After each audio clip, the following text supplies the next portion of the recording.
Moved into a new apartment. The mirror still reflects the last tenant. The first time I noticed it, I thought I was seeing things. I just finished unpacking boxes in my new studio apartment on Cedar Street when I walked past the bathroom mirror.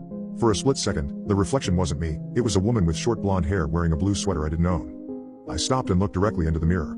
My own face stared back, brown hair pulled into a messy ponytail, wearing the gray t-shirt I'd been unpacking in all day. Moving stress, I told myself. I'd been at it for 12 hours straight. But it happened again the next morning while I was brushing my teeth. I caught a glimpse of movement in my peripheral vision and turned to see the blonde woman brushing her teeth in the mirror while I stood there with my own toothbrush in hand. When I focused directly on the reflection, it was just me again. I called the landlord, Mrs. Chen, to ask about the previous tenant. "Oh, that was Lisa Hartwell," she said. "Lovely girl, lived there for 3 years. Very quiet, always paid rent on time." "Why did she move out?" "She didn't, dear.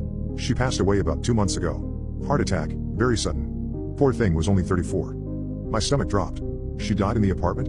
Yes, the paramedics found her in the bathroom. That's why the rent was so reasonable. Some people are superstitious about these things. I hadn't been told anyone had died in the apartment.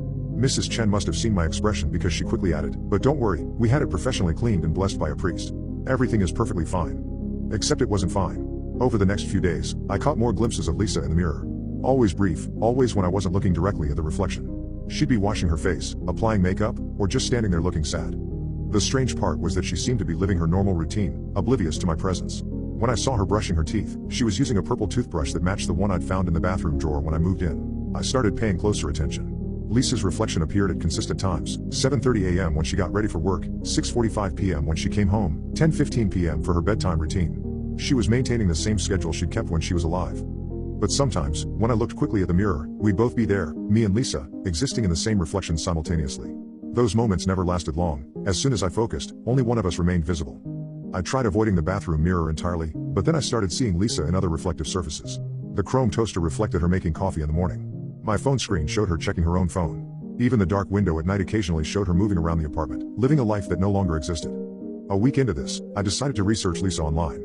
Her social media profiles were still active. Friends and family had turned her Facebook page into a memorial.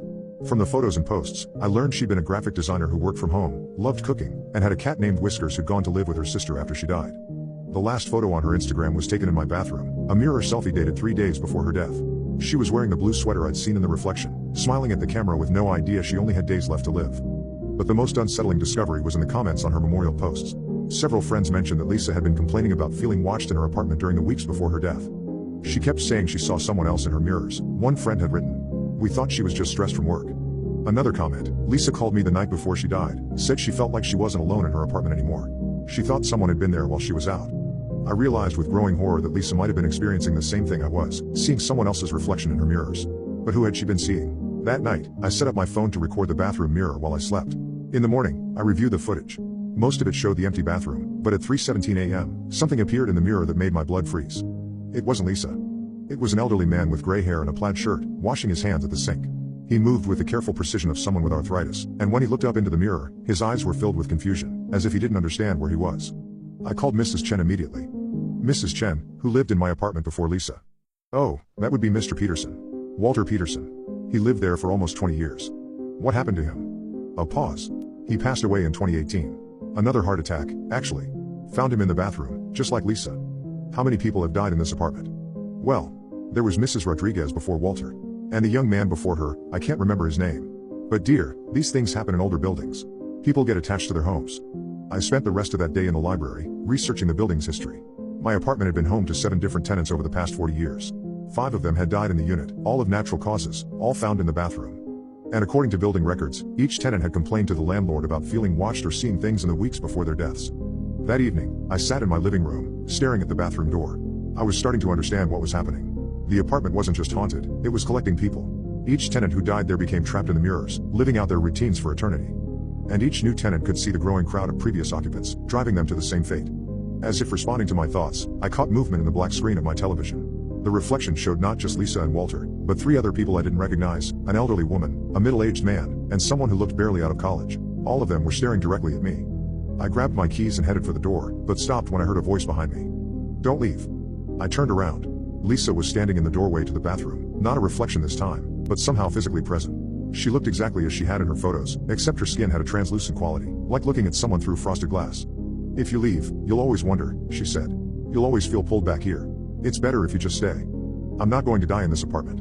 Lisa smiled sadly. None of us meant to. But this place, it gets lonely. It needs people. And once you've seen us, really seen us, you're already connected. You're already part of it. Behind her, I could see the other tenants gathering, Walter, the elderly woman, the others. All of them wearing the same expression of resignation mixed with hunger. We've been so alone, Lisa continued. But with you here, we can all be together. One big family. I ran for the door, but my hand passed right through the handle. The apartment wasn't going to let me leave. As I write this, I can see all of them in every reflective surface in the apartment. They're waiting patiently, maintaining their old routines, but always watching me. Lisa still brushes her teeth at 7:30 a.m. Walter still washes his hands at 3:17 a.m. And I'm starting to feel my heart beating irregularly, especially when I'm in the bathroom. I think I understand now why they all died of heart attacks. It wasn't coincidence. The apartment takes what it needs. And I think my time is almost up. If someone new moves in after me, I hope they'll be kind. I hope they'll understand that we're not trying to scare them. We're just lonely. And soon, we'll all be together forever.